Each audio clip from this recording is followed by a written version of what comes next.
Sugway, welcome back to my channel. Yugutsununi here, or Kathleen. And I wanted to do a short little video, because like I mentioned, like I'm Native or First Nations, whatever the proper, whatever they use in your area. I'm in Ontario, and we use First Nations, so I'm a First Nations person, but like I use Oneida because that's what specifically I am.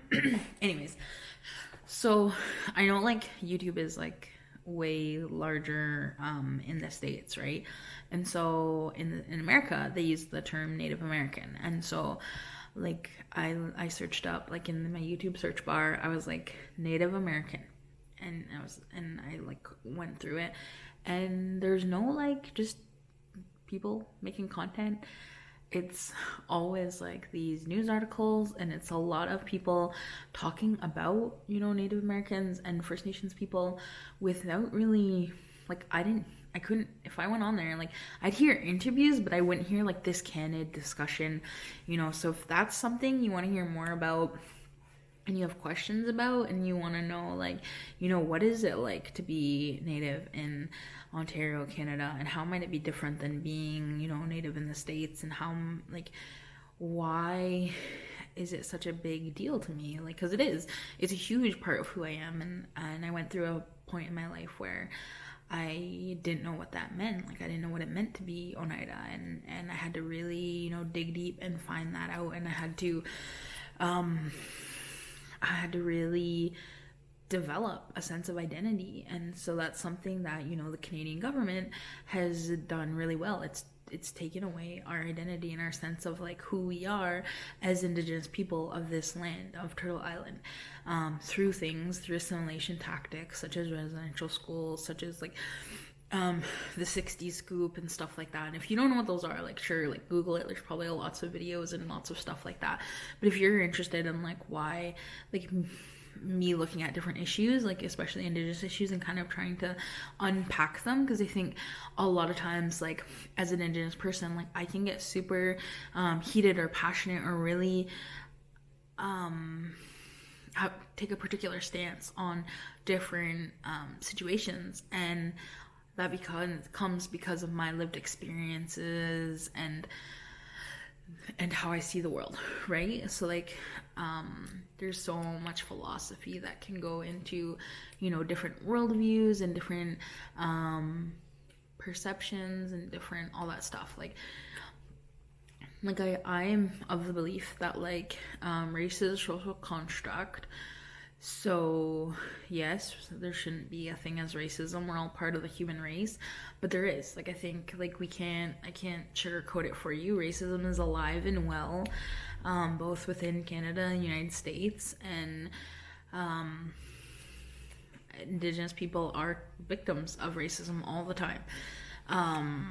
And yeah, so if you want me to go into further detail, and you want to know more about particular topics, or you want to just like have a discussion, like leave some comments down below on certain areas that maybe you're curious about, because I see, like, I don't know, maybe people are going under different names, but like, yeah, when I searched up Native American, like, there was no like vlogging, like anyone kind of living their truth and telling their story through video and putting it up on YouTube and stuff like that.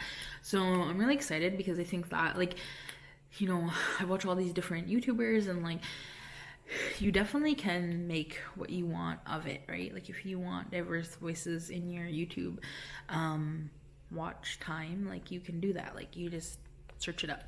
But like, predominantly, like, if you look at, especially in the beauty community, predominantly you're gonna see like Caucasian, like white social media influencers, and they're gonna look a certain way. Like, they're gonna be naturally pretty. Like, I think, like, I don't know, like, I think I'm naturally pretty too, and like I like how I look without makeup, but I think it's fun, and I think it's a figure of a way of expression. So yeah, I want to do that. And of course there's like certain features that like I like to enhance, and I like to like make different but yeah, like, so if you like were just to look up, like, we could do this, like if you want, people are interested, it'd be good to do like an experiment and just type up like beauty guru and see like what all those people look like, right? Like I know there's a few, you know, people of color that are beauty gurus. However, like that's not the norm, right? And even when we look at makeup products and how much they suit people of diverse skin tones, like it's not a lot. And like I'm getting away with like, I don't know, I'm kind of in the middle, right? Like I'm medium tan, I guess, which like, yeah, I shouldn't be complaining, but like at the same time, like I think the more people we have talking about the lack of inclusivity within like especially the beauty industry, but within politics, within like different sectors, it's definitely a conversation that needs to be had, and it needs to just like, we just gotta unpack it. Like I think that's gonna be like my word of 2020. Like how do we unpack that, or what does that really mean? Because when we look at like social media and we look at, you know, who are the biggest followers, right? Like if we look at those influencers that have a lot of subscribers, so like I'm thinking of like Jaclyn Hill and like Manny MUA and Jeffree Star, like they're all white. Like I think I could look it up, I guess, but like to see how many like subscribers like Jackie Aina has.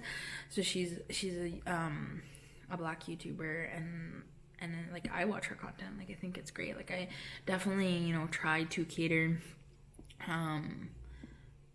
try to make my content, sorry, I'm just googling, I try to make my like the content I'm consuming, I try to make it more diverse. And so if you look, yeah, like Jackie Aina has 3.29 million subscribers. Like I think that's amazing.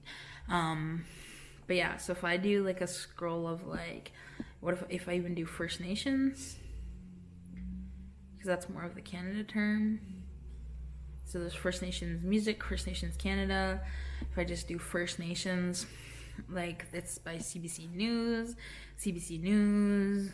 the Vega Brothers. This is about the Blackfoot Nation. So that's out in the West. There's CBC News, The National, Golden Mail, TED Talks. Like it's all, I'm all looking it up on my phone. Like there's no like actual people that are creating content.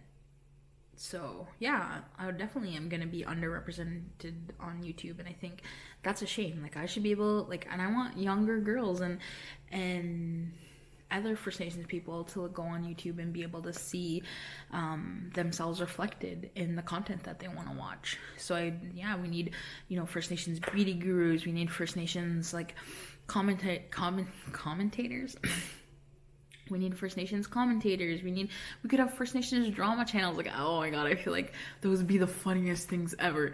Like, not just like regular drama. Like, this would be just res drama. Like, it'd be so funny. Anyways, I don't know if I could handle that.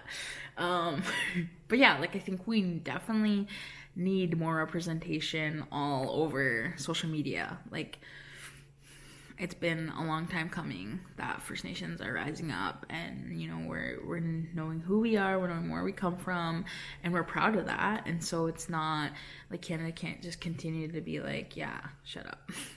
We're like, no, we're not shutting up. We're, you know, taking to the media.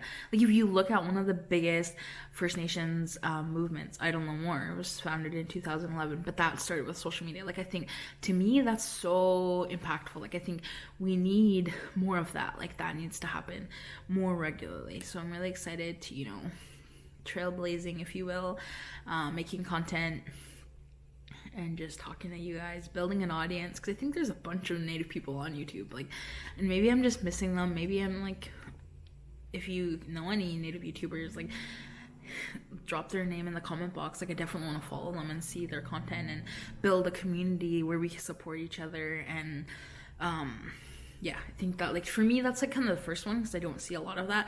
But then also, like, as a plus size woman, I don't see a lot of YouTubers like that. Like my favorite YouTuber, Smokey Glow, like she is plus size too, and I think that, to me, like, I just love it. I'm like, you know, she gets it. Like she understands that people are gonna throw hate out there. They're gonna say, oh, you're fat, you're ugly, all this stuff. Like whatever.